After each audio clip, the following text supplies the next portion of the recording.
I'm 32, male, and if there's one thing I've learned recently, it's that trust is a fragile thing. I had spent the last 7 years of my life building what I thought was a future with my girlfriend. We both worked steady jobs, split the bills, and talked endlessly about buying a house together. We'd even started a joint savings account a few years ago. Every month, we'd each put in a set amount, promising ourselves that one day it would all pay off. That account represented our shared dreams, or so I thought. A few months ago, I noticed something odd. I logged into the account to check our balance, as I always did around payday, and it was lower than it should have been. Not by a huge amount, but enough to raise an eyebrow. I figured maybe she'd withdrawn some money for something important, but forgotten to mention it. No big deal. Except it happened again, and again. The next time we were sitting on the couch together, I casually brought it up. "Hey, have you noticed anything weird with our savings account?" I asked. She didn't look up from her phone. "No, why?" "Some money's missing," I said. "Not a lot, but it's happened a few times. I thought maybe you." She cut me off. "Oh yeah, I needed to cover a few things for my brother. He was in a bit of a tough spot."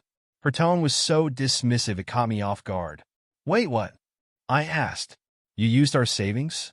She rolled her eyes, finally looking at me. "Don't make it a big deal. I'll put it back." I just stared at her. That money wasn't supposed to be touched unless we both agreed. We talked about that so many times. But I decided to let it go for the moment, telling myself that maybe it really was just a one-time thing. Spoiler, it wasn't. Over the next few weeks, I started keeping closer tabs on the account. Money kept disappearing, sometimes in small amounts, other times in chunks that made my stomach churn. Every time I confronted her, she brushed it off with excuses. Her brother needed help with rent, his car broke down, or he was just going through a rough patch. Why can't he figure this out on his own? I finally snapped one evening. "You don't understand," she said, crossing her arms. "He's family, and I'm not going to abandon him." "Family?" I shot back. "We're supposed to be building something together. You're prioritizing his problems over our future." That's when the real truth came out. "He's just going through something, okay? He's had a hard time since he started gambling." I froze. "Gambling?" She nodded, but avoided my eyes. "He's trying to stop. He just needs support." "Support." Right. By draining the account we'd spent years building. That night, I couldn't sleep. I kept turning everything over in my head. I wanted to believe she had good intentions, but the more I thought about it, the less sense it made. Why was she enabling his addiction? Why hadn't she told me from the beginning? And why the hell did she think it was okay to use our money without asking? The next day, I called my bank and had the account frozen. If she was going to keep throwing money into a black hole, she wouldn't be doing it with my savings. When she found out, she was furious. "How could you do that without telling me?" she demanded. "How could you drain our account without telling me?" I countered. That's when she really let loose. She accused me of being controlling, unsupportive, and selfish. "You don't care about my family," she said, her voice shaking with anger. "You only care about yourself." I couldn't believe what I was hearing. I had cared about her family, up until the point where it started costing me everything. The breaking point came a week later. I got home from work to find her waiting for me, arms crossed and looking smug. "I talked to my brother," she said. "He's going to pay everything back. You just need to unfreeze the account." I almost laughed. "Absolutely not," I said. She didn't like that answer. "You're being unreasonable," she snapped. "You can't just hoard all that money. It's not just yours. It's ours," I said. "And you've already taken more than your share without asking. This stops now." Her face twisted with anger. "Fine," she said. "If you're going to be like that, then maybe I'll just take what's mine and leave." "Go ahead," I said. "But don't expect me to clean up the mess you've made." She stormed out, slamming the door behind her. A few days later, I got a call from her brother. "You're being a real asshole. You know that?" he said as soon as I picked up. "Excuse me?" "You're making this way harder than it needs to be," he continued. "Just unfreeze the account so we can fix this." "Fix this?" I repeated, incredulous. "You mean so you can keep gambling away money that isn't yours?" "It's not your money either," he shot back. "She put it in there too." I hung up on him. That's when the harassment started. Over the next few weeks, I got bombarded with texts, emails, and even a few late-night phone calls. Her brother accused me of everything under the sun, ruining his life, being abusive, and even trying to steal from my girlfriend. She backed him up every step of the way, acting like I was the bad guy for protecting what was left of our savings. It didn't take long for me to realize they weren't going to stop until I did something drastic. One night, while lying awake and scrolling through my phone, I came across a forum post about legal options for dealing with situations like mine. That's when I decided to take action. First, I gathered every piece of evidence I could find: bank statements, text messages, and screenshots of every time she admitted to taking money for her brother. Then, I filed a small claims case against her for the portion of the savings she'd withdrawn without my consent. When she was served with the papers, she showed up at my door in tears. "You're seriously suing me?" she sobbed. "Yes," I said, unmoved. "You crossed the line, and you're going to face the consequences."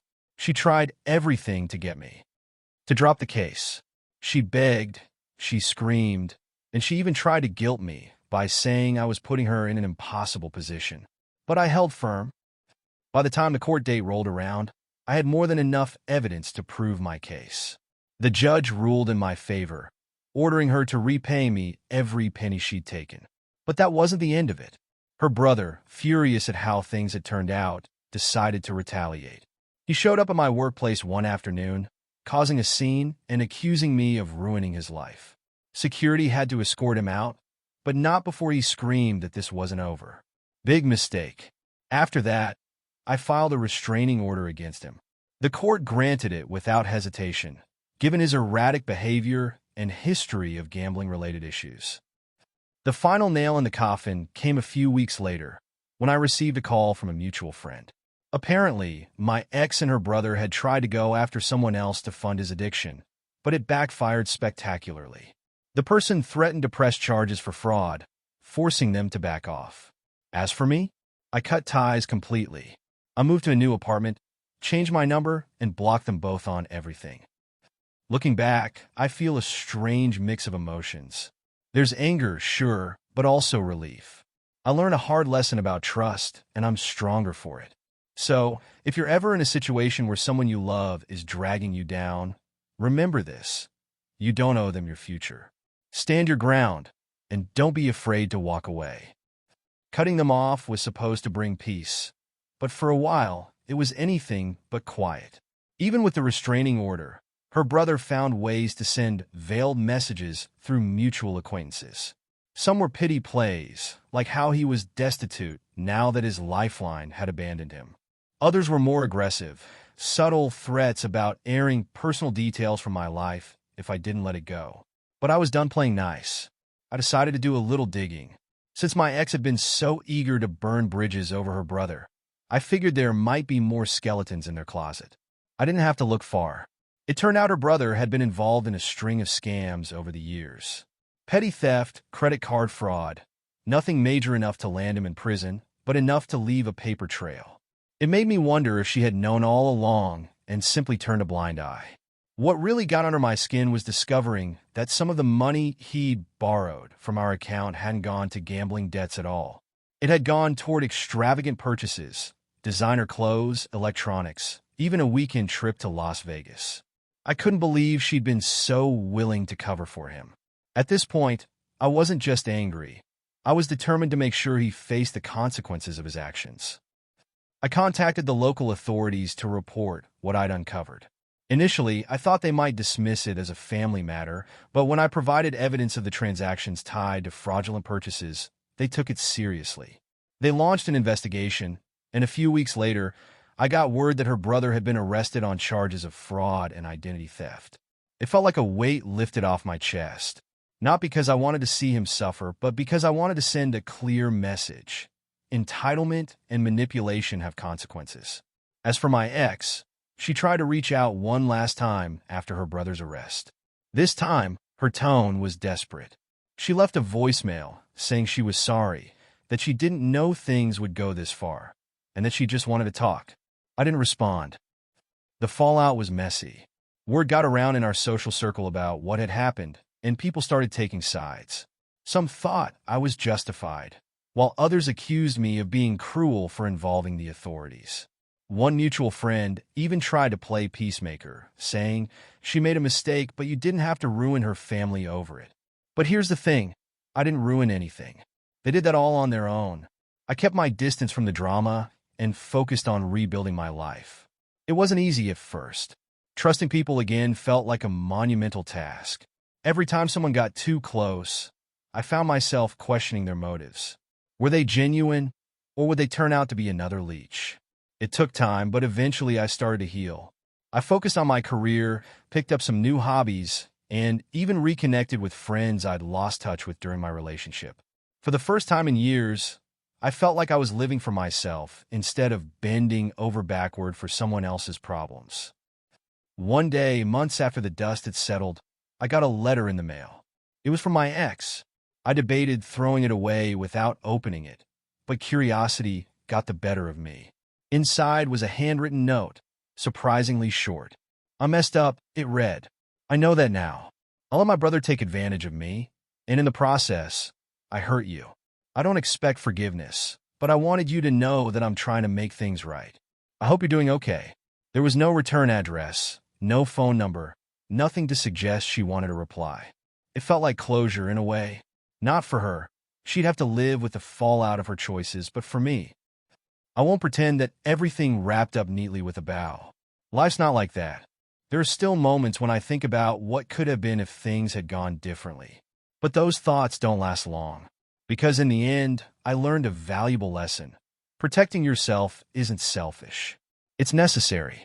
So, if you're stuck in a situation where someone's entitlement is dragging you down, remember this. You have every right to stand your ground, even if it means walking away. Oh, and if this story taught you anything about boundaries and karma, stick around. Who knows? The next